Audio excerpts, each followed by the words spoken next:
এভাবে মেয়েদের চেঞ্জিং রুমে আসলেন কোন আক্কেলে? বের হন, না হয় থাপ্পড় মারবো।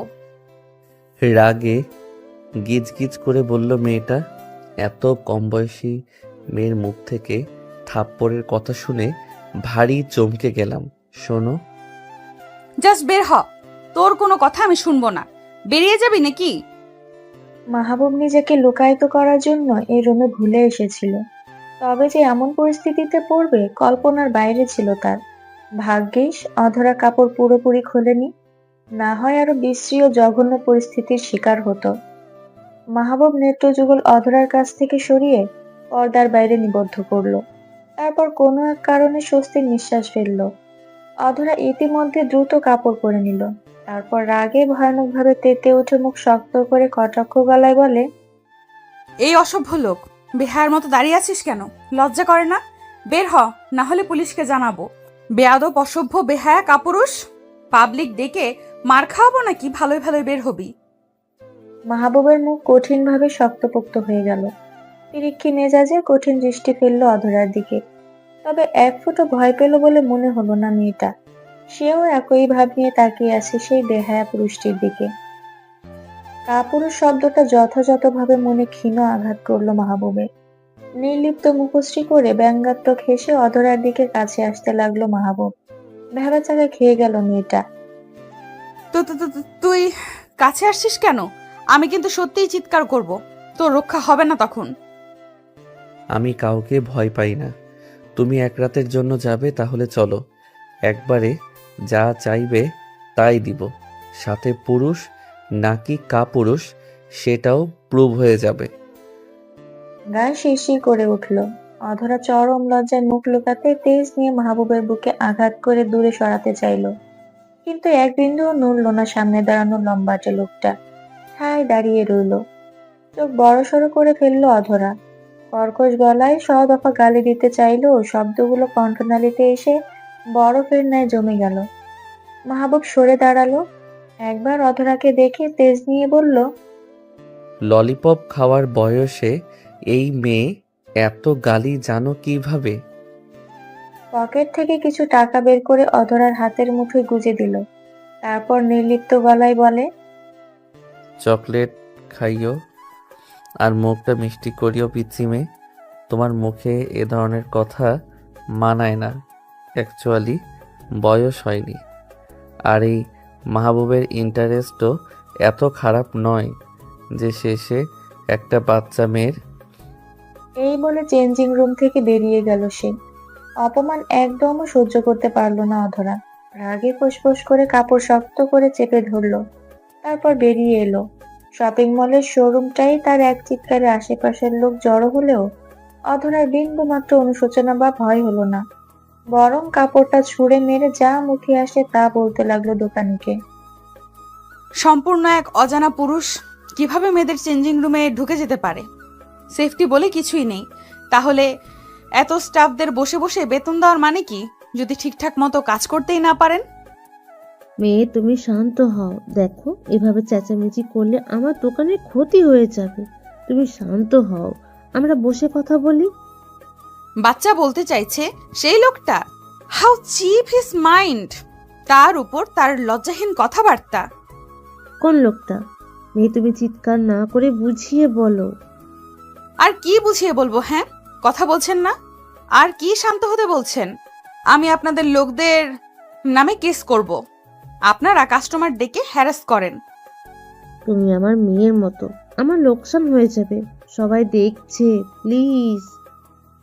দেখুক, সবার জানা উচিত যে আমি এই দোকানের সার্ভিস কেমন। আমি তো আর আসবো না, অন্যদেরও বলে দিব এখানে আপনারা কি করেন, ফালতু লোকজন।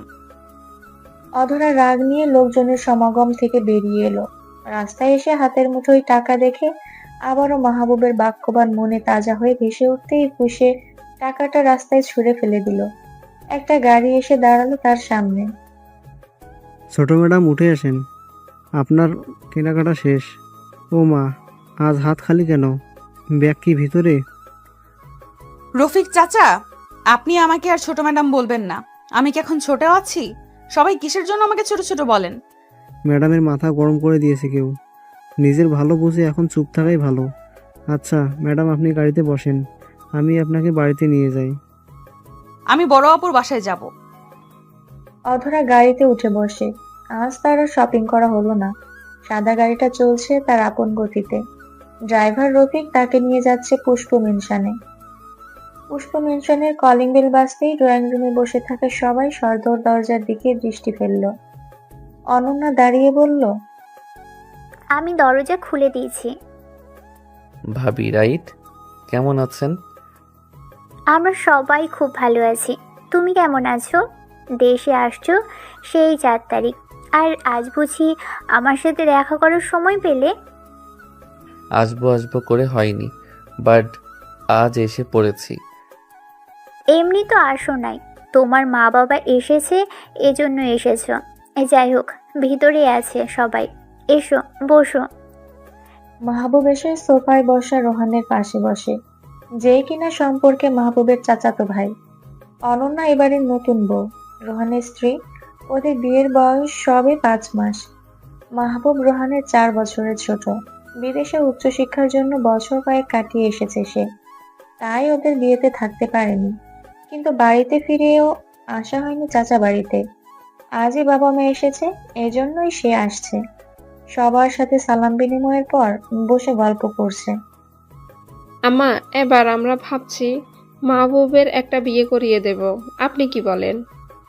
হ্যাঁ আম্মা, আমি কিছু মেয়ের সন্ধানও করে রাখছি, যদি মাহবুব তাদের মধ্যে থেকে পছন্দ করে। তোরা নিজেরাই যখন সব ঠিক করে রেখেছিস, তাহলে আর আমাকে বলতে হবে কেন? একসাথে বিয়ের দাওয়াত দিলেই তো হতো।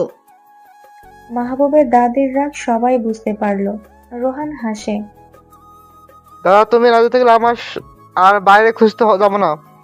হ্যাঁ, আমারও তোমাকে অনেক পছন্দ। তাহলে চলো আজ বিয়ে করে ফেলি, কি বলো বউ? শয়তানগুলো বলে কি, আমার কি আর সেই বয়স আছে? আম্মা, আপনি কি চান মেয়ে আমরা না দেখে ছেলেকে ঘরে রেখে দিই? বয়স দেখেছেন? আপনার এক নাতিকে ধরে বেঁধে বিয়ে করানো হয়েছে, ওরও তো বয়স কম হয়নি। আমি সকাল সকাল নাতিপুতির মুখ দেখতে চাই। আহা মিনা, তুমি উত্তেজিত হইও না তো, আম্মাকে আমি বুঝাই বলবনি। হয়েছে, আমাকে আর বোঝানো লাগবে না।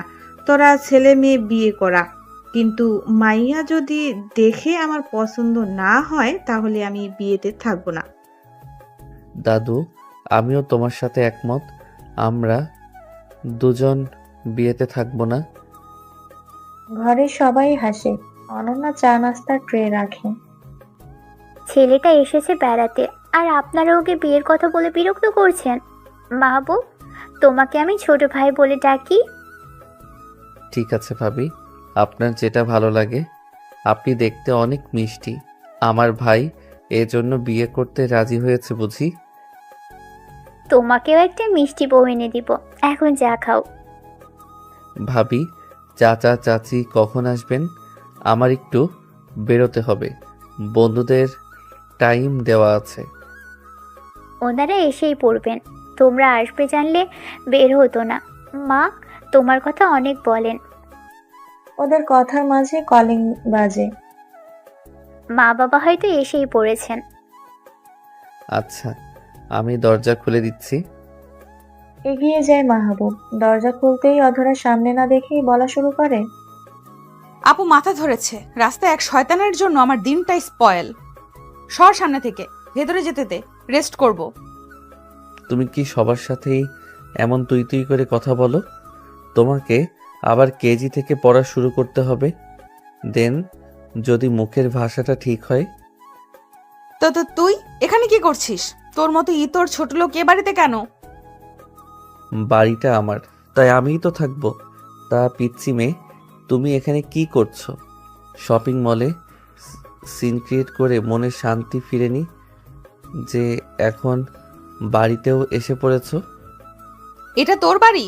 তোর বাড়ি হলে আমি পাও রাখবো না। অধরা রাগ নিয়ে ফিরে এসে ঠাস করে গাড়ির দরজায় লাথি দেয়। ড্রাইভার ভয়ে চমকে ওঠে। মাহবুব মেইন দরজায় দাঁড়িয়ে অধরাকে দেখে আর মুচকি হাসেন। আপনাকে বলছি আপুর বাসায় নিয়ে আসতে, আর আপনি আমাকে কোথায় নিয়ে আসছেন? ওই অসভ্য বজ্জাত লোকটার বাড়িতে? ম্যাডাম, আমি তো বড় ম্যাডামের বাড়িতে আপনাকে নিয়ে আসছি। আপনি এমন রেগে যাচ্ছেন কেন? কেউ দরজা খোলেনি? আপনি ভালো করে চেক করেন, বাড়িতে কেউ তো থাকবে। তাহলে আমি মিথ্যা বলছি নাকি? আপনার কি মনে হয় আমি মিথ্যা কথা বলার জন্য আপনাকে এত দূর নিয়ে আসছি? ঠিক তখনই একটা গাড়ি ঢুকলো গেট দিয়ে। নেমে এলো রোহানের বাবা মা। অধরাকে দেখে মিষ্টি হেসে ডাক দিল। আরে অধরা যে, কেমন আছো মা? আজ একটু বেরিয়েছি আর মেহমান সবাই বাসায় এসেছে। ভালো বলতে হয়, ডাক্তারের কাছে গিয়েছিলাম। তুমি কখন এসেছো? বাহিরে কেন? আসো ভিতরে। অধরা ভদ্র শান্ত মেয়ে হয়ে ওনাদের সাথে ভেতরে এসে কোথাও আর মাহবুবকে দেখতে পেল না। ড্রয়িং রুমে বসে সবাইকে সালাম বিনিময় করে নিজের বোনের কাছে এসে হাঁক করলো। কেমন আছো আপু?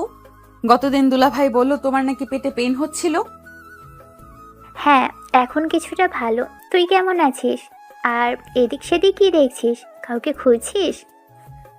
না, না তো, এমনি দেখছিলাম। আমি আন্টিদের সাথে কথা বলে আসছি। অন্যদিকে মাহবুব তখন এসে ওয়াশরুমে গেছে। দাদি অধরাকে পাশে বসিয়ে প্রশ্ন করলো। অধরা, কেমন আছো? ভালো আছি দাদু। আপনাকে তো দিন দিন আরো ইয়ং লাগছে। আমার দাদাজান বেঁচে থাকলে আপনার একটা লাইন করিয়ে দিতাম। কি যে বলো না, বিয়ের কথা শুনলে মনে ফাগুনের গান বাজে।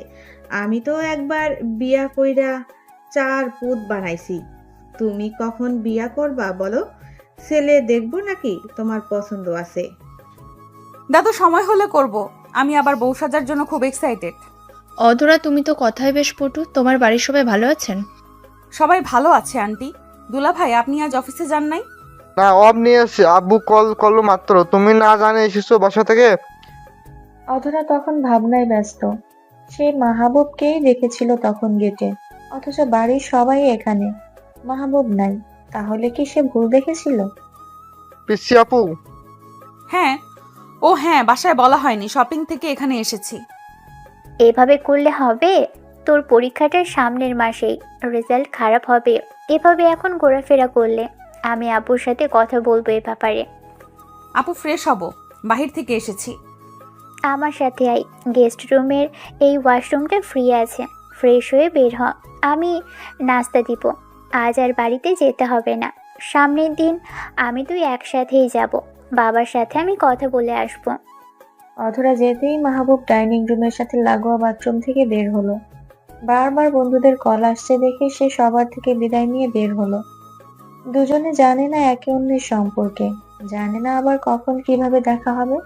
সবটাই নিয়তি। আব্বু, তুমি ভালো আছো? ভালো আছি মা, তুই কেমন আছিস? ও, বাড়িতে কোনো অসুবিধা হচ্ছে না তো? ভালো আছি আব্বু। রোহান আমার খুব খেয়াল রাখে, সাথে বাবা মাও অনেক ভালোবাসেন। শুনে ভালো লাগছে। তোদের মা মারা যাওয়ার পর আমি তোদের ভালোবাসায় কোনো কমতি রাখিনি। চেষ্টা করেছি সঠিক পাত্রের হাতে তুলে দিতে। এখন তো ছোট বোনকে নিয়ে আমার যত চিন্তা। আব্বু, আমার দেবর মাহবুব বিদেশ থেকে পড়াশোনা করে দেশে ফিরেছে। আমি তোমার কাছে শুনতে এলাম অধরাকে না হয় সে কিছুদিন টিউটর হিসেবে গাইড করবে, রেজাল্টটা যদি ভালো হয়। এটা তো ভালো কথা, কিন্তু ছেলেটা কি রাজি হবে? রোহান একবার বলে দিলেই রাজি হবে। তোমার পিচি মেয়ে তো পড়তে বসতে চায় না, তাকে রাজি করাতে হবে। আচ্ছা ঠিক আছে। দুই বাবা মেয়ের কথার মাঝে উপস্থিত হলো অধরার খালামুন্নি, যে সম্পর্কে বর্তমানে অধরার স্টেপ মাদার। আশরাফ খানের ধারণা ছিল মা মরা মেয়েদের হয়তো খালামুনিই মায়ের আদর দিয়ে বড় করতে পারবে। কিন্তু যখন বিয়ে করে রহিমা বেগম বোনের সংসারে আসেন, তার রূপ পাল্টে যায়। তিনি ভালোবাসা তো দূর, বরং অধরা অনন্যাকে পছন্দই করেন না। উনি এসেই অনন্যার উদ্দেশ্যে বাক্য ছুড়লেন। কিরে অনন্যা, শ্বশুরবাড়ি থেকে কতদিন পর আবার বাড়িতে এলি? বাবার খোঁজ তো নিয়েছিস। আমার সাথে কথা বলার প্রয়োজন মনে করিস না। আমি আসলে দুধ ভাত দিয়ে দুটো কালসাপ পুষেছি। সরি খালামণি, আমি এখনই যাচ্ছিলাম আপনার রুমে। বাবার সাথে প্রথম দেখা হয়েছে, অধরাও রুমে চলে গেছে এসেই, তাই বাবার সাথে দুটো কথা শেষ করে আপনার ঘরেই যেতাম। থাক, আর নাটক করতে হবে না। তা থাকবি নাকি এখনই চলে যাবি? যদি না থাকিস তাহলে আর তোর জন্য রান্নার আয়োজন করতে বলবো না। শুধু শুধু সার্ভেন্ট ওগুলোকে খাটাতে আমার ভালো লাগে না। আহা, কি শুরু করছো তুমি রহিমা?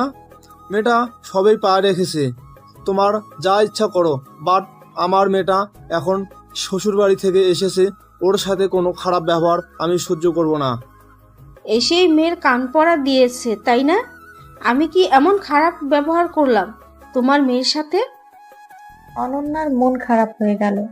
এজন্য সে বিয়ের পর তেমন একটা বাবার বাড়ি আসতে চায় না। শান্তশিষ্ট অনন্যার এত ঝগড়া বিবাদ পছন্দ না। ঝগড়ার আঁচ পেয়ে অধরা ঘর থেকে বেরিয়ে আসে। রাগে হাতের কাছে থাকা শোপিসটা সশব্দে ফ্লোরে ছুঁড়ে মারে, চিৎকার করে বলে, ব্যাস, আমি এখানে আর একটাও উচ্চ আওয়াজ শুনতে চাই না। আমার বোন এ বাড়িতে এসেছে, আমার বাবার টাকায় খাবে, বাবার ঘরে থাকবে, আর কারো যদি এতে সমস্যা হয় সে যেন সোজা বেরিয়ে যায়। অধরা, চুপ কর, তেমন কিছুই হয়নি, তুই রাগ করিস না। আমি জাস্ট শাওয়ার নিয়ে বের হতে না হতেই কথা শুনতে পেয়েছি। আর কথা হলে এ বাড়ি আগুন ধরিয়ে পুড়িয়ে দিব। ফাজিল মহিলা কোথাকার। অনন্যা অধরার হাত ধরে ওর ঘরে নিয়ে গেল। আশরাফ খান চুপচাপ মুখ চেপে হাসলেও রহিমা বেগম দ্বিগুণ রেগে ওখান থেকে প্রস্থান করলেন। যেতে যেতে মনে মনে বললেন, দিন দিন এই মেয়েটা আমার হাত ফসকে যাচ্ছে। এটাকে শায়েস্তা করতে না পারলে আমার নামও রাহিমা না। একটাতে তো বিয়ে করিয়ে বিদায় করেছি, এটার জন্য ব্যবস্থা করতে হবে। লোকে বলে না, দেয়ালে পিঠ থেকে গেলে তখন মানুষ ঘুরে দাঁড়ায়। অধরার ব্যাপারটাও ঠিক তাই। সে একটু বেশিই ছোট ছিল যখন তার মাকে হারায়, তাই রহিমা বেগমের জানাতন অধরা যেন একটু বেশিই ফিল করেছে। এজন্য অধরার স্বভাব ধীরে ধীরে রাগী, রুক্ষ, বদমেজাজি স্বভাবে পরিণত হয়েছে। পিছি, তুই এত উত্তেজিত হোস না। খালামণি কিন্তু আমাদের ভালোবাসে, পরিস্থিতি একটু ভিন্ন, এই জন্যই মাঝে মধ্যে এমন করে। আপু, আমাকে বোঝাতে এসো না তো, বাদ দাও। তুমি আজ থাকো, ফ্রেশ হও, রাতে ভাইয়াকে আসতে বলবো, পার্টি করব।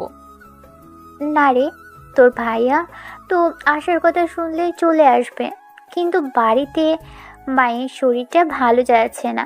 আমি বাড়িতে থাকলে তার একটু সাহায্য হয়। আজ চলে যাই, পরে আরেকদিন আসবো তোর ভাইয়ের সাথে।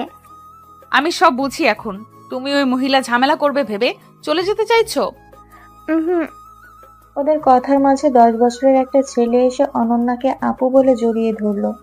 অনন্যা খুশি হয়। কেমন আছিস ভাই? স্কুল এখন ছুটি হলো বুঝি? আমি ভালো আছি। তুমি তো শ্বশুর বাড়ি যে ভুলেই গেছো আমাকে, একটু ফোনও করো না। সরি রে, আপু তো কাজ করার জন্য সময় বের করতে পারি না। তুই আমাকে ফোন দিস, আমি রিসিভ করব, কেমন?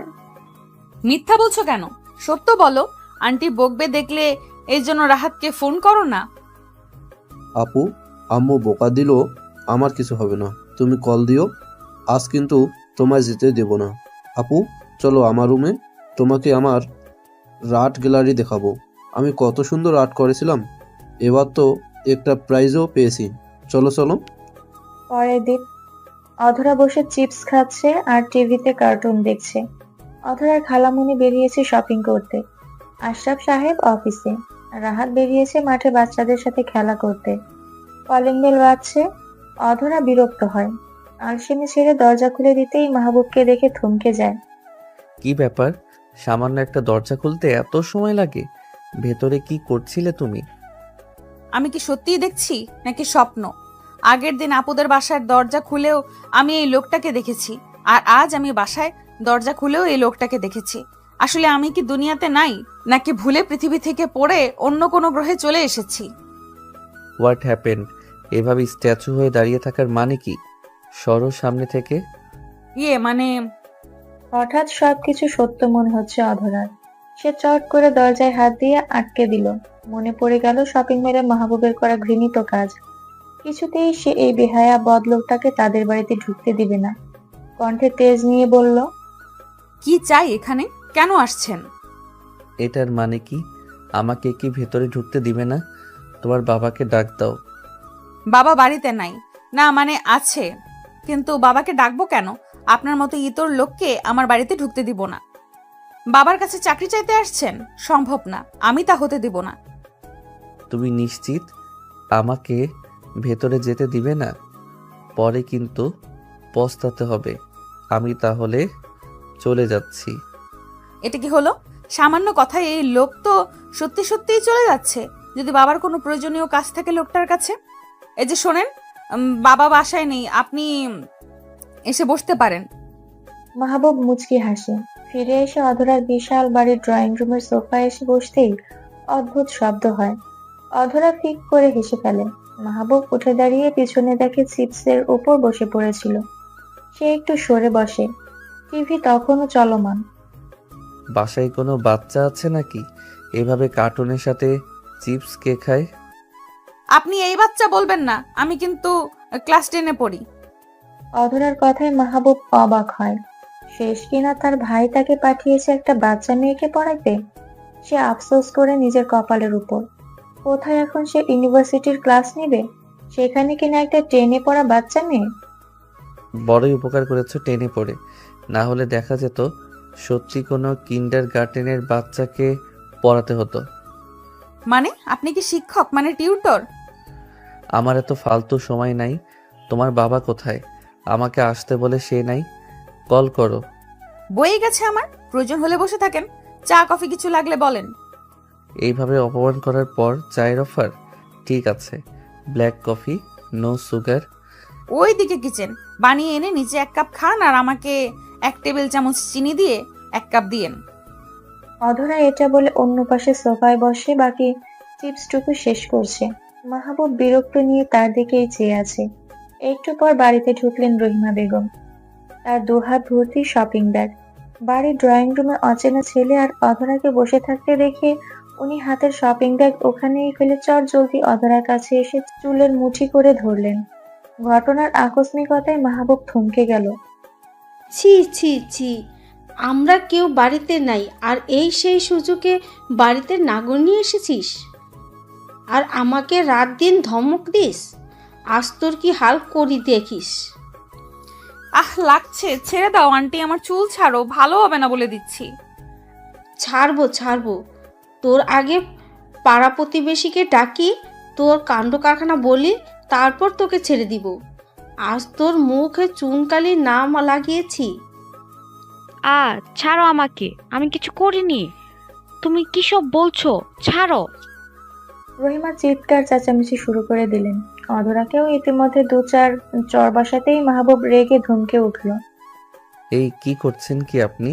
শুধু মহিলা মানুষ দেখে আমি কিছু বলছি না। ছাড়ুন মেয়েটাকে। এভাবে এসে মারছেন কেন? ছাড়েন বলছি। রহিমা বেগম ছাড়লেন তো না, বরং উচ্চ আওয়াজে চেঁচামেচি শুরু করে দিলেন। আশেপাশের সবাই এসে হাজির হতেই রহিমা ছেড়ে দিল অধরার মুঠি করা চুল। লোকজন এসে রহিমা বেগমের কথায় বিশ্বাস করলেন। জোর করে মাহবুবের 2 হাত পেছনে মুড়ে বেঁধে দিলেন। সাথে অধরাকে আরো কয়েকটা চড় দিলেন। অধরার মাথা ঘুরে উঠল। ফ্লোরে হাঁটু ভেঙে বসে পড়ল। রহিমা বেগমের সঙ্গ দিলেন পাশের বাসার চাচি আসমা বেগম। ছি ছি, আশরাফ ভাই কত ভালো মানুষ, আর 2 মেয়ে হয়েছে শেষে কিনা চরিত্রহীন। ঠিক বলছেন ভাবি। শুনেছিলাম বড়টা বেশি বাড়াবাড়ি করেছিল, দেখে অঘটন ঘটানোর আগে বিয়ে করাই দিয়েছে। আর এখন ছোটটা বাড়িতে দিন দুপুরে পুরুষ মানুষ এনে ফষ্টি নষ্টি শুরু করেছে। ছি ছি। জানি না কতদিন ধরে এসব করছে, আজ তো হাতে নাতে এসে ধরেছি।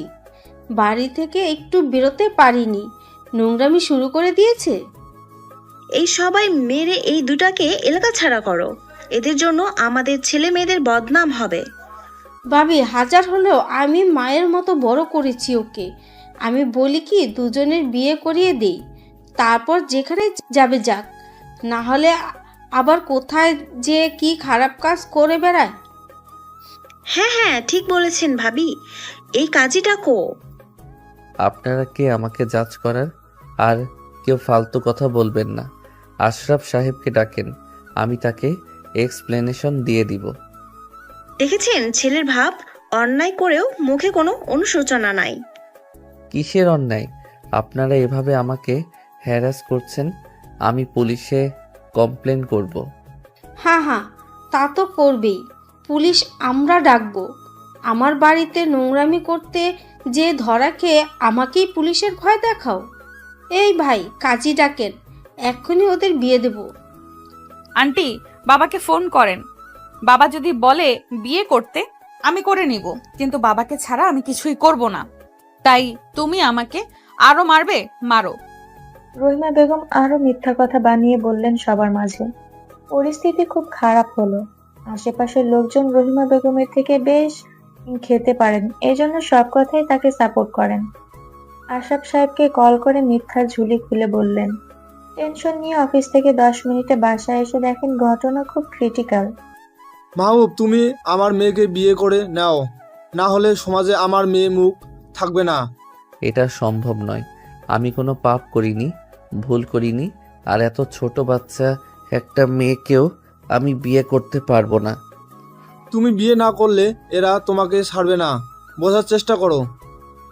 পুলিশ ডাকবো আমি, আমার গার্ডিয়ান আছে। আপনার মেয়ে ছোট, পুলিশ আমার কথা অবশ্যই শুনবে। এই আহমদ ভাই, এই ছেলের পকেট থেকে সব কেড়ে নিন তো, বিয়ে তো আজই করতেই হবে। নষ্টামি করার সময় কচি মেয়ে খোঁজো, আর বিয়ে করার সময় মেয়ে ছোট হয়ে গেছে। পাশের বাসার প্রতিবেশী ভাই সাহায্য করলেন। মসজিদের হুজুর ডেকে জোর করে ওদের বিয়ে দেওয়া হলো। তারপর ছাড়া পেল দুজন। শুধু ছাড়াই পেল না, প্রতিবেশীদের সাপোর্টে অধরাকে গৃহত্যাগ করতে বাধ্য করলেন রহিমা বেগম। এক কাপড়ে অধরা বের হলো ওই বাড়ি থেকে। আশরাফ সাহেব নিরুপায় হয়ে চেয়ে সবটা দেখলেন। তুমি আমার সাথে চলো আপাতত। এভাবে আর কত সময় রাস্তায় বসে থাকবে? আমাকে আপনার ফোনটা দিন, আপুকে কল দিব। তুমি কি এখন এসব ও বাড়িতে জানাবে? ব্যাপারটা ঠিক হবে না। আমার সাথে চলো। আমি যাব না আপনার সাথে, আপনি চলে যান, আর যা হয়েছে সব ভুলে যান। এই জিদ এখন দেখিয়ে কোনো লাভ নাই। যেখানে দেখানোর সেখানে তো পারোনি। কথা বলতে বলতে মাহবুব খেয়াল করলো তার ফোন, মানিব্যাগ কিছুই আর তার কাছে নাই, সব রেখে দিয়েছে ওরা। এসব তোমার স্টেপ মাদারের প্ল্যান। মহিলাকে আমি দেখে নিব। দেখো, আমার কাছে 2টা টাকাও নাই, সব ছিনতাই হয়েছে। এখন ধার করে বাসায় যেতে হবে। তুমি যাবে নাকি এখানে বসে থাকবে? অধরা কোনো উত্তর করে না। মাহবুব বিরক্ত হয়ে অধরাকে কোলে তুলে হাঁটা ধরে। মেইন রোডে এসে একটা রিকশায় বসিয়ে দেয় অধরাকে। পাশে উঠে বসে সে। রিকশার সামনে ছুটছে। কষ্টে অধরার বুক ভারী হয়ে চোখ থেকে গড়িয়ে পড়ছে নোনা জল। অন্যদিকে আউট। এই কি হাতটা পুড়েছ নাকি? সাবধানে চা আনবে তো, দেখি হাতটা। তেমন কিছু না, ঠিক আছে, সামান্য গরম চা পড়েছে। এটা সামান্য, দেখি বার্ন ক্রিমটা লাগিয়ে দেই। রোহান অনন্যাকে টেনে বিছানায় বসিয়ে নিজ হাতে ক্রিমটা লাগিয়ে দেয়। অনন্যার মন আচমকা খুব খারাপ হয়েছে। ভুলে গরম চা আনতে যেয়ে হাতে লেগেছে। জ্বলছে হাতটা, তাও যেন অনন্যার সেদিকে মন নেই। কি হয়েছে তোমার? আবারও কি পেটে পেন হচ্ছে? ডাক্তার কাছে যাবে? না, ঠিক আছে, হঠাৎ পিচিটার জন্য মন খারাপ হচ্ছে। কল করে নাও, গতদিন এই তো গেলে ও বাড়িতে, কয়দিন থেকে আসতে। দেখি কল করে। মনটা কেমন জানি করছে, মনে হচ্ছে কোথাও কোনো একটা ভুল হচ্ছে। অনন্যা কল দেয়, অধরার ফোন বেজে চলে, কিন্তু কেউ ধরে না। একসময় বাজতে বাজতে বন্ধ হয়ে যায়। অনন্যার মন কাঁদে, বাবাকে কল দেয়। আশরাফ খান কলটি ধরেই কেঁদে ফেলেন। মা রে, আমার ছোট মেয়েটার সাথে ভারী অন্যায় হয়েছে। আমি বাবা হয়েও তোকে হেফাজত করতে পারলাম না, আমি কিছুই করতে পারিনি। এমন করে বলছো কেন বাবা? পিচিটার কি হয়েছে? কোন অন্যায়ের কথা বলছো? কি হয়েছে অন্যায়? বাবা কাছে কেন? দেখো না বাবা কি বলছে, কিছুই তো বুঝতে পারছি না। আপু শুধু কান্নাই করছে। ফোনটা আমার কাছে দাও দেখি। রোহান খুব ধীরে আস্তে আশরাফ সাহেবকে বোঝান এবং কি হয়েছে তা ক্লিয়ার করে শুনে নেয়। নিজের ভাইয়ের সাথে এমন অবিচার শুনে রেগে যায় রোহান, কিন্তু কাউকে কিছু বুঝতে দেয় না। অনন্যাকে সামলায় সে। অন্যদিকে মাহবুবের রিকশা এসে থামে তার বাড়ির সামনে। অধরা ভয়ে কুঁকড়ে যাচ্ছে। এসে পড়েছি। তুমি কি নামবে নাকি এখনো কোলে তুলে নিব? আমার ভয় করছে। আপনার বাবা মা কি বলবেন? আপনিই বা তাদের কি বলবেন? আমাকে আপুর কাছে দিয়ে আসেন। চুপচাপ নামো, বাকিটা আমি বুঝে নিব। গম্ভীর শোনালো মাহবুবের কণ্ঠ। অধরা আর কথা বলল না, চুপচাপ নেমে দাঁড়িয়েছে। মাহবুব গেটে থাকা দারোয়ানের থেকে টাকা নিয়ে রিকশা ভাড়া দিল। তারপর অধরার হাত ধরে ইশারা করলো এগোতে। অধরার পা যেন জমে যাচ্ছে, সে পা সামনে দিয়েও যেন পিছিয়ে নিচ্ছে। মাহবুব বিরক্ত হয়ে পাজা কোলে তুলে নিল। আমার মনে হচ্ছে তুমি আমার কোলে চড়ার জন্য এমন করছো। এখন তো বউ, তুমি বললে যখন তখন কোলে নিতে পারি। কি করছেন? প্লিজ, এটা আপনার বাড়ি, আমাকে নামিয়ে দিন। কেউ দেখলে সর্বনাশ। মাহবুব মুচকি হেসে ঘরের দরজায় অধরাকে নামিয়ে দিল। কলিং বেলের শব্দে মিনা বেগম দরজা খুলে দুজনকে দাঁড়িয়ে থাকতে দেখে বলে উঠল, কি ব্যাপার, তুই তো গিয়েছিলি অধরাকে ওকে বাড়িতে নিয়ে আসছিস, সব ঠিক আছে? ঠিক আছে। অধরা এ বাড়িতে থাকবে, ওকে একটু ফ্রেশ করিয়ে রেস্ট নিতে দাও। আমার একটু কাজ আছে, বেরোচ্ছি। আরে শোন। মাহবুব কথা শুনল না, বরং ঠাস ঠাস পায়ে শব্দ তুলে বাড়ির গ্যারেজের দিকে এগোলো। অধরা কিছুই বলছে না। মিনা বেগমের সন্দেহ হলো, তারপরেও কিছু জানতে চাইলো না, চুপচাপ গেস্ট রুম দেখিয়ে দিল। অধরা হেঁটে এসে বিছানায় বসলো। মুখটা এখনো জ্বলছে, জ্বরের দাগ স্পষ্ট। মিনা বেগম এসে ডাক দিলেন, অধরা, আসবো ভেতরে? আসেন আন্টি, এটা তো আপনার বাড়ি, অনুমতি নেওয়ার কি আছে? আইসো। ব্যাগ।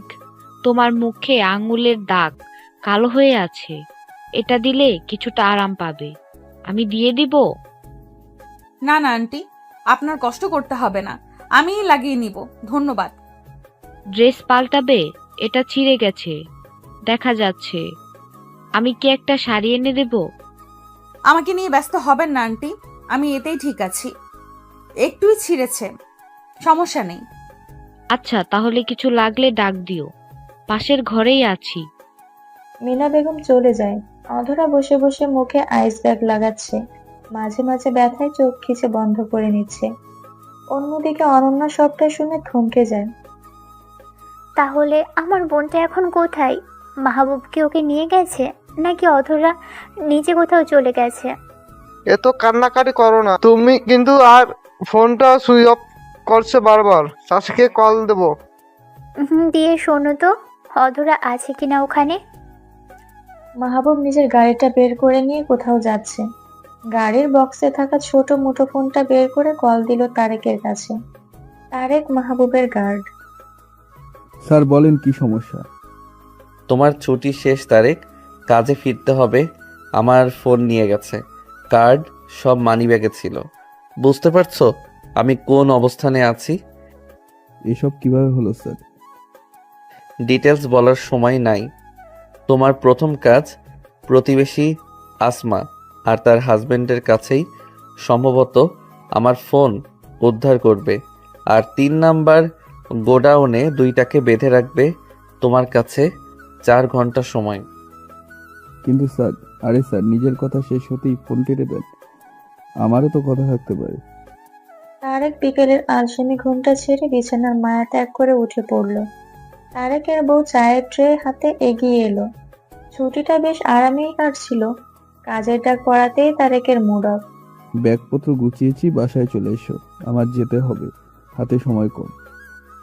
কি বলছো, যেতে হবে? এই না বললে চা খাবে আমার হাতের, কত সুন্দর করে চা করে আনছি। স্যার, আপনি আমাকে আয়েশ করে বউয়ের হাতে চাটাও খেতে দিলেন না। বদদোয়া দিচ্ছি, আপনার কপালে এমন বউ জুটবে যে কখনো চা বানাতে পারবে না। এই, তুমি বিড়বিড় করে কি বলছো? আরে সত্যি যাবে? শার্ট পরছো যে। তোমার কি মনে হয় আমি তোমার সাথে মশকরা করছি? চা খাওয়ার সময় নেই, তুমি একলা আসতে না পারলে এখানে থাকো, আমি কাজ সেরে এসে তোমাকে নিয়ে যাব। তারেক বেরিয়ে পড়ে। নাজমা মন খারাপ নিয়ে হাতের চা নিজেই খেয়ে নেয়। সন্ধ্যা পেরিয়ে রাতের প্রথম প্রহর। মাহবুবের গাড়িটি বাড়ির গেটে ঢোকে। গাড়ি পার্ক করে ড্রয়িং রুমে আসতেই দেখতে পায় তার বাবা মা বসে আছে। চোখ ঘুরিয়ে অধরাকে দেখতে পেল না। এদিকে আয়, তোর সাথে কথা আছে। সেই বেরিয়েছিস, এখন ফেরার সময় হলো। What happened? কি বলবা বলো, ফ্রেশ হব, খাবো, পেটে ক্ষুধা। মিতা, থাকো না, পরে কথা বলি। ছেলেটা বলছে ক্ষুধা পাইছে, খেতে দাও আগে। তুমি চুপ করে বসো, বারবার ছেলের পক্ষ নেবে না। তোমার জন্য ছেলে আজ বাড়িতে একটা মেয়ে তুলতে সাহস পেয়েছে। আগে আমার সব প্রশ্নের উত্তর চাই। আচ্ছা ঠিক আছে বাবা, বলে দে তো, মেয়েটাকে তোর কোথা থেকে তুলে আনছিস? ওর বাড়ির লোক জানে? তুই কি ওকে বিয়ে করতে চাস? আমার কিন্তু মেয়েটাকে ভারী পছন্দ হয়, কিন্তু তোর মা পছন্দ করে না। একদমে কথাটুকু বলে থামলেন মইনুল সাহেব। মাহবুব মুচকি হাসে, মায়ের হাতে একটা সাদা কাগজ তুলে দেয়। মিতা বেগম ভ্রু কুঁচকে তাকায়। এটা কিসের কাগজ? আম্মা, আমার চাকরি হয়ে গেছে। এখন থেকে তোমার ছেলে প্রফেসর মাহবুব আলম। এটা আমার জন্য গর্বের, কিন্তু এখন আমি অধরা সম্পর্কে শুনতে চাই। এসব বলে আমাকে ভড়কানো যাবে না। রোহানের শালি তোর সাথে কেন? অধরাকে আমি বিয়ে করেছি। ওদের পাড়ার ইমাম সাহেব আমাদের বিয়ে পড়িয়েছেন। এখন থেকে ও এ বাড়িতে থাকবে। আর কিছু? আমি বিশ্বাস করি না। অধরা কেন তোকে বিয়ে করবে? বিয়েতে রাজি করানোর জন্য তুই কি ওকে মেরেছিস, তুলে আনছিস জোর করে? আম্মা, তুমি আমাকে এত খারাপ ভাবো নাকি? ওই পিচ্ছি একটা মেয়েকে আমি কেন মারতে যাব? ওর স্টেপ মম আছে না, রহিমা বেগম, উনিই মারছেন। আর কোনো প্রশ্নের উত্তর দিব না। রুমে যাচ্ছি, খাবার পাঠাও, রেস্ট নিব। এই মিতা, ছেলে কি আমার সত্য বলে গেল? অধরা কি তাহলে আমাদের পুত্রবধূ? আমি এই বিয়ে মানবো না, কখনোই না। ওই পিচ্ছি চতুর রাগী মেয়েটা আমার ছেলের জীবন শেষ করে দেবে। আমি এটা হতে দেব না। মাহবুব নিজের ঘরে যাবে ভেবেও গেস্ট রুমে এলো। অধরা শুয়ে আছে। অধরা ভাবছে এবারও মিতা বেগম এসেছেন খাবার খাওয়ার জন্য ডাকতে, তাই চুপচাপ আছে। কিন্তু মাহবুবকে ঢুকতে দেখে চমকে উঠে বসে। ও আপনি? আমি ভেবেছি আন্টি এসেছেন। রাতে খেয়েছো? কথাটুকু বলে মাহবুব অধরার পাশে বসে। চমকে যায় অধরা, কিন্তু ধীরে বলে, খেয়েছি। আপনি আমাকে আপুর বাসায় দিয়ে আসেন। এই নাও, ওষুধ খেয়ে নাও, পেইন কমে যাবে। লাগবে না। যত বেশি এই পেন আমার শরীরে থাকবে, তত বেশি আমার মনে পড়বে রহিমা আমার সাথে কতটা অন্যায় করেছে। ততই আমি তাকে ঘৃণার কাজ খুঁজে পাবো। পাগলামি করো না, ওষুধ খেয়ে নাও, আমি রুমে যাচ্ছি। মাহবুব উঠে নিজের ঘরে চলে যায়। ঘন্টা পেরোয়। মাহবুব খাবার না পেয়ে রুম থেকেই মায়ের উদ্দেশ্যে ডাক দেয়। মা, খাবারটা কি রাতে আর পাবো না? ঘুমিয়ে গেলাম, পরে কিন্তু ডাকবে না। খাবার নিয়ে আসছি, খেয়ে উদ্ধার কর। আর যাকে নিয়ে আসছিস তাকেও কিছু খাওয়া। আসার পর থেকে মুখে একটু পানিও তো দেয় নাই। আমি ঘুমাতে গেলাম। আর হ্যাঁ, এই ঘরেই থাকবি। মায়ের কথায় মাহবুব পিছে ফেরে। তার মায়ের হাতে খাবার, আর তার পাশে দাঁড়ানো অধরা। মাহবুব মায়ের কথাটুকু বুঝতেই বসা থেকে দাঁড়িয়ে পড়ল। মা, অধরা এই ঘরে কেন? তোমার সাথে রাখো, না হয়তো গেস্ট রুমে। বিয়ে করেছিস কি বউকে অন্য ঘরে রাখতে? যাই হোক, রাত অনেক হয়েছে, যা কথা সকালে শুনবো। আমি গেলাম। অধরা এখনো আমার পাশে স্ট্যাচুর মতো দাঁড়িয়ে না থেকে যাও, খাটে গিয়ে বসো। খাবার রেখে গেলাম, দুজনে খাও। মিতা বেগম চলে যান, রেখে যান একটা ঘরে দুই প্রান্তের দুটো মানবকে। অধরা ধীর পায়ে খাটের কোণে বসে। মাহবুব দরজা লক করে খাবারের প্লেট টেনে বসে। আমি এ ঘরে আসতে চাইনি। আপনার মা আমাকে জোর করলেন ওনার শাড়ি পরতে, তারপর এ ঘরে নিয়ে এসেছেন। তখন যে বলছো তুমি রাতে খেয়েছো, মিথ্যা বলছো। মিথ্যা বলা আমার সহ্য হয় না। এরপর থেকে আমাকে আর মিথ্যা বলবে না। খেয়ে নাও। অধরা আর কথা বলে না, চুপচাপ খেয়ে নেয়। মাহবুবের ঘরের লাইট অফ করে দিতেই অধরা যেন চমকে ওঠে, কিন্তু কিছু বলে না। অধরার মনে অজানা ভয়। মাহবুব কি তাকে বুঝবে? একদিন, কে আসো? কে আমাকে বেঁধে রাখছো? খুলে দাও বলছি। কে তোমরা? ওগো, এ কি হলো আমাদের? দেখো, আমাকেও তুলে এনেছে। কারা এসব করলো? আমি কি করে বলবো? ঘরটা এতে অন্ধকার, কিছুই ভালোভাবে দেখা যাচ্ছে না। এখানে কি আর কেউ আসো? মনে হয় আর কেউ নেই, শুধু তুমি আর আমি এখানে। অন্ধকার ঘরটায় এক পাশে মৃদু লাইটের আলো পড়ে। দেখা যায় অন্ধকারে এক মানব অবয়ব। মানুষটা এসে চেয়ার টেনে বসে। তার পাশে এসে দাঁড়ায় আরেকটা মানবের ছায়া। আলোটা ধীরে ধীরে বাড়ে। আহমদ আর আসমার চোখে স্পষ্ট হয় মাহবুবের ভয়ঙ্কর রাগী চেহারা। দুজনেই কেঁপে ওঠে মাহবুবের নজর দেখে। ওই ছেলেটা না আধারের সাথে ধরা খেয়েছিল? কথাটি বলতেই তারেক এসে ঠাস করে আসমা বেগমের মুখে থাপ্পড় দেয়। আমার অনেক বড় ভুল হয়ে গেছে, আমি বুঝতে পারিনি। রহিমা ভাবির টাকার লোভে পড়ে ভুল করে ফেলেছি বাবা, আমাকে ছেড়ে দাও, মাফ করে দাও। তারেক, আমার ফোনটা পাওয়া গেছে। স্যার ফোন নাকি বিক্রি করে দিয়েছে। ওয়ালেট পেয়েছি কিন্তু টাকা নেই। কার্ডগুলো সেফ আছে, নিন। বাবা আমাকে ছেড়ে দাও, যা ভুল ওরা করেছে আমি কিছু করিনি। স্যার, ও মিথ্যা কথা বলছে। ও আপনার ফোন বিক্রি করে সেই টাকা দিয়ে লাল পানি খেয়ে উড়িয়েছে গত রাতে। সব মিথ্যা, আমাকে বিশ্বাস করো, সব মিথ্যা বলছে এই মহিলা। স্যার আমি ওকে বার থেকে তুলে আনছি। মনে হয় না আসমা ঠিক বলছে। নেশার জন্য গত রাতে ও বলতেই পারেনি ফোনে কি করেছে। জানতে চাইলে উল্টোপাল্টা উত্তর দিচ্ছে। ইচ্ছা মতো পিটা ওরে। আমার ফোন সেল দিয়ে লাল পানি? ওই, আর মানি ব্যাগ ফাঁকা কেন? 20,000 প্লাস সামথিং ক্যাশ ছিল, ওগুলা কই? মানিব্যাগের টাকা রহিমা আমাদের সবাইকে দিয়েছিল, কিন্তু বিশ্বাস করুন আমি 2,000 টাকা পেয়েছি। বাকি রহিমা কাদের দিয়েছে আমি জানি না। আপনি বললে আমি আপনার 2,000 টাকা আপনাকে ফিরিয়ে দেব। তাও আমাকে ছেড়ে দিন, আমাকে মারবেন না স্যার। আচ্ছা এটা বল, কতদিন থেকে তোরা ওদের দু বোনকে নির্যাতন করছিলি? স্যার সব দোষ এই মহিলার। ও রহিমা ভাবির টাকার লোভে পড়ে সব সময় মিলে ওদের ছোট থেকে জ্বালাতন করছে। স্যার আমি কিচ্ছু করিনি।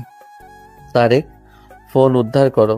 আর এই দুইটার এমন ব্যবস্থা করবে বলা লাগবে না নিশ্চয়ই। মাহবুব উঠে চলে যায়। আসমা বা আহমদের কান্না তার হৃদয় ছুঁতে পারে না, বরং ওদের দেখলে তার রাগ বাড়ে। সেদিনের করা অপমান, অপদস্থ অধরার উপর করা অত্যাচার সবই মনে পড়ে যায়। তারেক ওর সঙ্গীদের ডাক দিল আসমা আহমদ এর খাতির যত্ন করার জন্য। অন্যদিকে অনন্যা, তুমি কি শুনেছ মাহবুব নাকি তোমার বোনের সাথে?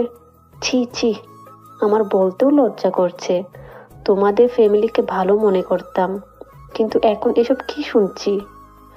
বৌমা, তুমি ওরে এভাবে বলছো কেন? ও কি করছে? আর অন্যের কথায় কান না দিয়ে নিজের কাজ করো। আম্মা, সবসময় আপনি আমাকে চুপ করাতে পারবেন না। আমি তো এসবের কিছুই জানতাম না। যদি রহিমা আপা কল করে না বলতেন, ঘরের মানুষ যদি ফোন করে জানায়, তখন তো কথা মিথ্যা না। আম্মা, আপনি আমার খালামণির কথা বিশ্বাস করবেন না। উনি আসলে এখন কি নিজের খালার নামে বদনাম করবে? উনি যদি এতই খারাপ হতেন তাহলে আমাদের পালতেন না। তুমি ওর সৎ মায়ের কথা বিশ্বাস করছো বৌমা? সৎ মা হলেও নিজের মায়ের বোন তো হয়। সে সত্য বা মিথ্যে যাই বলুক, বদনাম তো হয়েছে, তাই না? আর এতে আমাদের ফ্যামিলির কথা উঠবে, স্বাভাবিক। আমাকে মাফ করে দিন আম্মা, আমার বোনটা ছোট, অবুঝ। অবুঝ কোথায়? বলো ভালো বুদ্ধিমান, না হলে মাহবুবের মতো ছেলেকে ফাঁসাতে পারে? যেমন দেখতে সুন্দর তেমন তার পড়াশোনা, আর ফ্যামিলিও তোমার চেয়ে হাই ক্লাস। বৌমা, তুমি তোমার কাজে যাও তো। আম্মা, কাজে তো যেতে পারছি না। কিভাবে পারবো বলেন? যে দেখছি সেই বলছে তোমার নতুন বউয়ের বোনের নাম কি শুনছি। তোমার দেওয়ারের ছেলের সাথে নাকি ধরা খেয়েছে। নিজের বউকে দেখে শুনে আনছিলে তো? এ ধরনের কথা আমার সবার থেকে শুনতে হচ্ছে। আমি কিভাবে সব বাদ দিব? তাই বলে কি তুমি ঘরে অশান্তি করবে নাকি? দাদি, আপনি আমার সাথে তর্ক করেন না। ভুল আমার বোনের সাথে আমারও। তাই ওনার যা বলতে ইচ্ছে হয় আমাকে বলুক, আমি ক্ষমা চাচ্ছি। যত সব ন্যাকামি, যা আমি একদম পছন্দ করি না। রুহানি বেগম শেষ কথাটুকু বলে নিজের রুমের দিকে চলে গেলেন। অনন্যার চোখে জল ভরে ওঠে। দাদি তাকে সান্ত্বনা দেয়। অন্যদিকে অধরা মন খারাপ নিয়ে বসে আছে। মাহবুব এসে তার সামনে এক গাঁটি বই রাখতেই অধরা চমকে যায়। এগুলো কি? এত বইপত্র কেন? আমার বউ হতে গেলে আগে নিজের যোগ্যতা প্রমাণ করো। সবটা তোমার স্টার্ট করো। পরীক্ষা দেওয়ার চিন্তা আছে কি নেই? আপনার বউ হওয়ার আমার কোনো ইচ্ছা নাই। আমি আর পড়াশোনা করব না, পরীক্ষাও দিব না। ঠিক আছে, রোহান ভাইকে ফোন করে বলি যে তুমি রাস্তায় বা গাছতলায় থাকতে চাইছো। পড়াশোনা ছাড়লে আমি তো জায়গা দিবই না, আর রোহানও যে দিবে না তা আমি এনশিওর করব। রাস্তা আরেকটা অবশ্যই আছে, তোমার ওই রহিমা আন্টি। অধরা বিরক্তি ফিল করলো, কিন্তু অপশন নাই দেখে আর নাকচ করতে পারলো না। মাহবুবের সিরিয়াস ফেস দেখে সে ধরেই নিয়েছে পড়াশোনা না করলে সত্যি তার জায়গা রাস্তার গাছতলা। কল্পনা করতেই অধরা যেন ভয় পেল। নীরবতা সম্মতির লক্ষণ ধরে নিয়েছি। তাহলে সামনের দিন থেকে আমার ড্রাইভার তোমাকে স্কুলে নিয়ে যাবে, নিয়ে আসবে, আর আমি কলেজ থেকে ফিরে তোমাকে নিয়ে বসবো। শিডিউল করে নিও কোন চ্যাপ্টারে সমস্যা হয়, এসে দেখব। এখন ফ্রেশ হয়ে খেতে আসো। আমার ভালো লাগছে না, আপনি খেয়ে আসেন। এক কথা দুবার বলবো না, সোজা তুলে নিয়ে যাব। বজ্জাত স্যার কথায় কথায় ভয় দেখায়। অধরা মনে মনে মাহবুবকে আচ্ছা মতো বকে চোখে মুখে পানি দিয়ে খেতে আসে। লাঞ্চের টেবিলে সবাই বসে আছে। মইনুল সাহেব অধরাকে দেখে মুচকি হাসি দিলেও মিতা বেগমের মুখের রং বেজার। মা, তোমার কি কি খাবার পছন্দ বলো, আমি বিকেলে বাজার করতে যেয়ে নিয়ে আসবো। আমার একটা কথা আছে, আগে ক্লিয়ার করি। এভাবে কেন কথা বলছো? বলো কি বলবে। তোমার উপরে কি আমরা কখনো কথা বলি? আমার একটা মাত্র ছেলে, আমার ইচ্ছা সবাইকে নিয়ে বড় আয়োজনে বিয়েটা করাবো, ভালো একটা ফ্যামিলিতে। কিন্তু তা যখন হয়নি, আমি এখন ছোট আয়োজন করে সবাইকে জানাতে চাই ছেলের বিয়ে করার খবর। এখন না মা, সময় হলে আমি নিজেই জানাবো। কেন, এখন কিসের সমস্যা? তোমার কাছে তো বিয়ের খরচ চাইনি। আম্মা, টাকা ফ্যাক্ট নয়, আমার শিডিউল সমস্যা। জবের পাশাপাশি ব্যবসায়ের দায়িত্ব আমি এখন সময় দিতে পারবো না। এখন কি আমার ইচ্ছারও কোনো দাম নেই? আরে মিতা, তুমি অভিমান করছো কেন? বোঝার চেষ্টা করো। তোমার ছেলের জন্যই তো এত আয়োজন করব, কিন্তু সে যদি সময় দিতে না পারে। নতুন জবে জয়েন করেছে, এখন কিভাবে তোমাকে 2 দিন সময় দিবে? আমার কোনো সমস্যা নাই। আম্মা, আপনি শুধু শুধু আমাকে দোষারোপ করবেন না। এইভাবে আমার দিকে রাগে দৃষ্টি দিচ্ছেন, মনে হচ্ছে সব ভুলটা আমিই করেছি। ভুল তুমি করছো, তোমার পরিবার করছে। আজ বড় আপা আমাকে ফোন দিয়েছিল, সব সত্য বলল। তুমি আমার ছেলেকে ডেকে নিয়ে ফাঁদ পেতেছো এই বাড়ির বউ হবার জন্য। এসব কি বলছো মিতা? যা বলছি ঠিক বলছি। আপা না বললে তো সবটা আমি জানতেই পারতাম না। রেগে উঠে মাহবুব শব্দ করে খাবারের প্লেটটা সরিয়ে দেয়। এনাফ মা, চাচির কথা শুনে ঘরে অশান্তি করবে না। মাহবুব, মায়ের সাথে এটা কেমন ব্যবহার তোমার? দিন দিন তুমি কিন্তু উগ্র হয়ে যাচ্ছ। বাবা সরি, বাট মাকে বলো এখন অশান্তি না করতে। অধরার পরীক্ষা আমি চাই না, এসব কারণে ওর পরীক্ষা খারাপ হোক। রুমে যাচ্ছি। মাহবুব রেগে নিজের ঘরে চলে যায়। অধরা মাথা নিচু করে আছে। মিতা বেগম কেঁদে উঠলেন। এই মেয়েটার জন্য আজ আমার ছেলে আমার কথা শুনছে না, কখনো আমার কথার উপরে কথা বলে না, কিন্তু আজ শুধু এই মেয়েটার জন্য আমার সংসারে অশান্তি হচ্ছে। মিতা, তুমি সবটা জটিল করে দেখছো, এজন্য এমন হচ্ছে। শান্ত হও, আমরা শান্তিতে কথা বলবো ছেলের সাথে। এইভাবে রাগ করে জোর দেখিয়ে তো কিছু হয় না। আর ভাবি, তোমাকে ফোন করে কি বলবো না বলবো এটা নিয়ে ঘরে অশান্তি কি ঠিক হচ্ছে? তুমিও সেই আমার ভুল দেখছো, কিন্তু এই মেয়েটা চালাকে কেউ দেখতে পাচ্ছে না। আমিও এর শেষ দেখে ছাড়বো, কিছুতে এই মেয়েকে আমার সংসারে রাখবো না। মিতা বেগম উঠে চলে গেলেন। মইনুল সাহেবও আর খেতে পারলেন না। অধরা কাঁদছে, নিঃশব্দে, নির্জনে, চাপা কষ্টে। হসপিটালে আসমা ভাবি, আপনাদের দুজনের এই অবস্থা কে করলো? ভাবি, আমাদের এ অবস্থা করেছে আধারের ডেভিল হাজবেন্ড। কি যে খারাপ ভয়ঙ্কর ছেলে ভাবি। অতি কষ্টে হসপিটালের বিছানায় শুয়ে কথাগুলো বলে আসমা বেগম হু হু করে কেঁদে উঠলেন। আপনাদের কোথাও ভুল হচ্ছে ভাবি। অধরার বর তো একজন টিচার মাত্র, সে আপনাদের দুজনকে তুলে নিয়ে মেরে হসপিটালে ভর্তি করবে কেন? সত্যি বলছি ভাবি, ওই ডেভিল কোনো সাধারণ মানুষ না। ভাবি, ও একজন ভয়ঙ্কর মানুষ, আপনি একটু সাবধানে থাকবেন। করেছেন উল্টাপাল্টা কিছু, তাই হয়তো কারো কাছে দুজনে মার খেয়ে হসপিটালে এসে এখন দোষ দিচ্ছেন অদরার হাজবেন্ডের উপর, আর আমাকে তাই বিশ্বাস করতে হবে? আমার কথা বিশ্বাস না হলে আপনার ভাইয়ের কাছে যে শুনেন। আচ্ছা ঠিক আছে, যাই হোক, থাকেন তাহলে শুয়ে, আমার লেট হয়ে যাচ্ছে এখন, আমি আবার পরে আসব। রহিমা বেগম হসপিটাল থেকে বের হলেন। আহমাদকে রাখা হয়েছে পুরুষ ওয়ার্ডে। ওখানে আর গেল না রহিমা বেগম, সোজা এসে গাড়িতে বসলো। মনে মনে ভাবছে সে, সত্যি যদি মাহবুব এমনটা করে তাহলে আমাকে আরো সাবধান হতে হবে। ছেলেটাকে তো ভেবেছিলাম ভদ্র, কিন্তু কি হচ্ছে বুঝতে পারছি না। তবে অধরার সংসার আরেকটু বিষ ছিটাতে হবে, ওর শাশুড়ির সাথে কথা বলতে হবে। মা হাতে থাকলে ছেলে আমার কিছুই করতে পারবে না। এই অবহেলায় তুমি কোথায় গেছিলে রহিমা? ছেলেটা এসে তোমাকে খুঁজে পাচ্ছে না, জানে না এই সময় ছেলেটা স্কুলে থেকে ফিরে। বাড়িতে ঢুকতেই আশরাফ সাহেবের কণ্ঠে রহিমা কোনো প্রতিক্রিয়া করলো না। এটা যেন তার কাছে খুব সাধারণ ব্যাপার। একটা কাজ গেছিলাম, তোমাকে বলতে বাধ্য নই, ছেলে আমার, আমি বুঝে নিব। দিন দিন তুমি অতিরিক্ত বেপরোয়া হয়ে যাচ্ছ রহিমা। ভেবো না আমি কিছু বলছি, দেখো তুমি যা খুশি করবে। এই কি করবে তুমি? আমার কি করবে বলো? বুড়ো বেটা আসছে আমাকে ধমকাতে। শোনো, বেশি কথা বলে না, মামলা করে 14 শিখের ভাত খাওয়াবো, আর তোমার 2 মেয়ের জীবন আমি ধ্বংস করে দিব। শুধু 2 মেয়ের জন্য আমি এতদিন সবকিছু সহ্য করছি, এখন যদি তুমি আর কিছু করার চেষ্টা করো তাহলে আমার খারাপ রূপ দেখবে। কি খারাপ রূপ দেখাবে? হ্যাঁ, বেশি কথা বলো না, ঘাড় ধাক্কা দিয়ে এ বাড়ি থেকে বেরিয়ে দিব। ভুলে যেও না, বাড়িটা এখন আমার নামে, আর তোমার কোম্পানি, ওসব কিছু আমার ছেলের হবে খুব শীঘ্রই। তোমার ভালো চেহারার মুখোশ আমি অন্ধ হয়ে বাড়িটা তোমার নামে লিখে দিয়েছিলাম, ভুল করছি আমি। তোমার সাথে কথা বলার কোনো মুড নাই আমার, রুমে যাচ্ছি।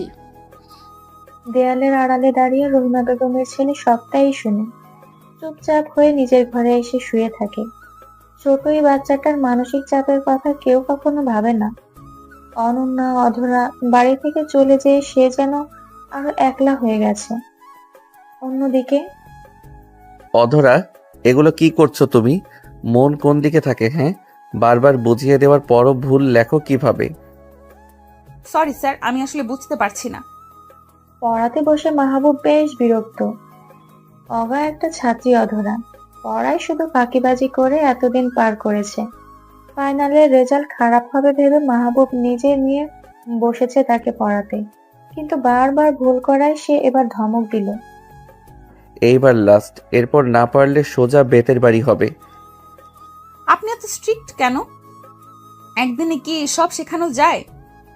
সারা বছর ফাঁকিবাজি করলে কঠিন তো লাগবেই। চুপচাপ বুঝে নাও। আজ স্কুল গেছিলে? বলছি যে প্রতিদিন স্কুল যেতে হবে কেন? বাসাতেই পড়ি, শুধু পরীক্ষাটা দিয়ে আসবো। সকালে আমি বেরোনোর আগে বলে গেছি তোমাকে স্কুলে যেতে, যাওনি কেন? শরীর ভালো লাগছিল না। আবার মিথ্যা। ধমক দিল মাহবুব। অধরা ভয়ে বলে দিল।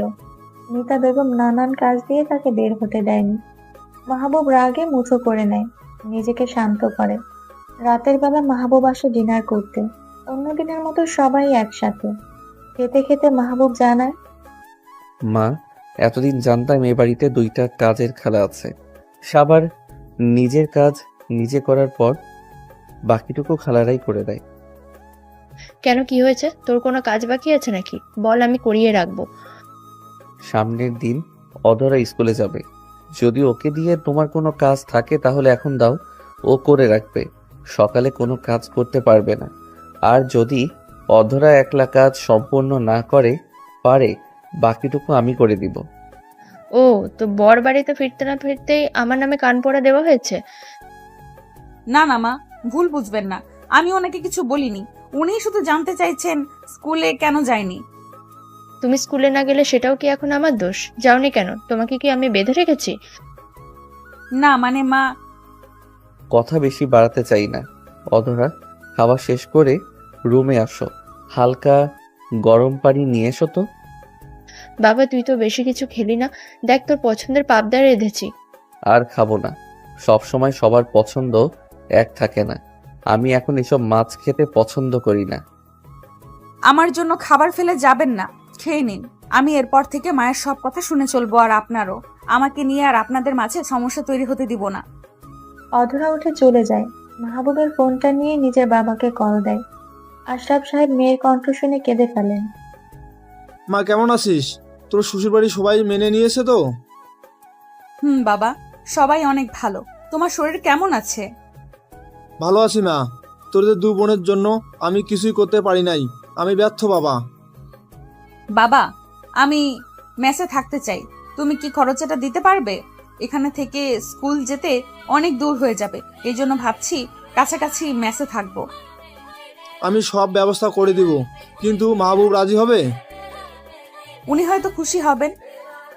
বাবাকে বলো আমিও ভালো আছি। অধরা চমকে পিছে দেখে মাহবুব বুকে হাত গুজে দাঁড়িয়ে আছে। অধরা নিলিবিলি কথা বলার জন্য ফোনটা নিয়ে ছাদে এসেছে, কিন্তু মাহবুব এখানে আসবে ভাবেনি। সে দ্রুত ফোনটা কেটে দেয়। ফোনটা কেটে দিলে কেন? না মানে কথা শেষ হয়ে গেছে। নিন আপনার ফোন।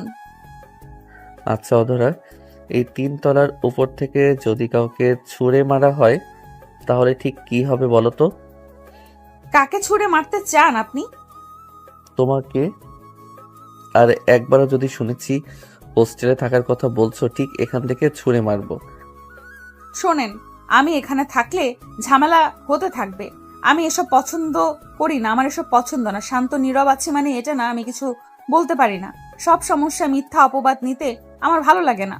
আর আমি বুঝে গেছি, হাজার করলেও আমি দুটো মানুষের কখনোই প্রিয় হতে পারবো না। এই পিচ্ছি, মাথায় এত চাপ নিও না, চলো ঘরে। পরের দিন। কি ব্যাপার, গাড়ির লক খুলছে না কেন? বের হব কিভাবে? রফিক, আমি গাড়ির লক খুলতে পারছি না, হেল্প করো। সরি ম্যাডাম, আমি তা করতে পারবো না। আমি এখন আসি, আপনি থাকেন বসে। আপনার সাথে কেউ দেখা করতে আসছে। এটা কেমন অসভ্যতা রফিক? তোমার কি চাকরি হারানো ভয় নাই? আপনার মতো খারাপ মানুষের চাকরি আমি করতেও চাই না।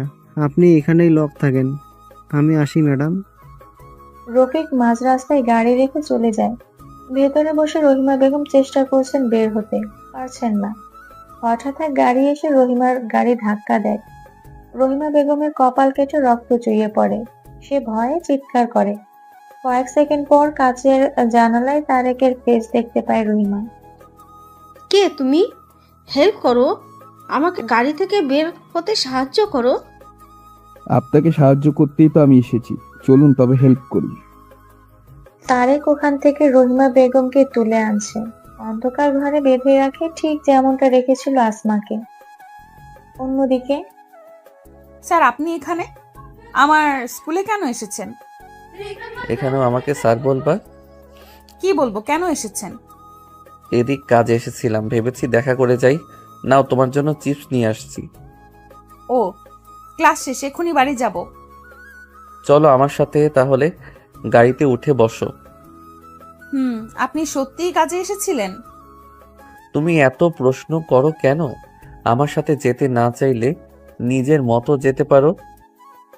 আমাকে নিতে এসেছেন বললে আপনার দাম অর্ধেক কমে যাবে না? সত্য বলতে আপনিও শিখুন। তাই না? আজকাল তোমার বড় সাহস বেড়েছে। চলো শপিং করতে যাই, হাতে কিছুটা সময় আছে, কেনাকাটা করে বাড়ি ফিরবো। মাহবুব অধরাকে নিয়ে শপিং মলে আসে। একই দোকান দেখে অধরা লজ্জা পায়। প্রথম দেখার কথা মনে পড়ে মনে মনে নিজেই হাসি দেয়। মাহবুব সুন্দর একটা ড্রেস পছন্দ করে অধরার হাতে দেয়। এটা ট্রাই করে দেখো। আচ্ছা। অধরা চেঞ্জিং রুমে ড্রেস পরিবর্তন করে ঘুরে দাঁড়াতেই দেখে মাহবুব বুকে হাত গুজে তার ঠিক পিছনেই দাঁড়িয়ে আছে। অধরা চমকে যায়। আপনি এখানে? এটা সুন্দর লাগছে, কিন্তু এটার জিপার খোলা, আমি সেট করে দেই? মানে না, লাগবে না, আপনি বাইরে যান। এতটুকু শক্তি নিয়ে আমাকে ঠেলে বের করতে পারবে না। শুধু শুধু ট্রাই করছো। তুমি আমার বউ, আমি তোমার জন্য এতটুকু করতেই পারি।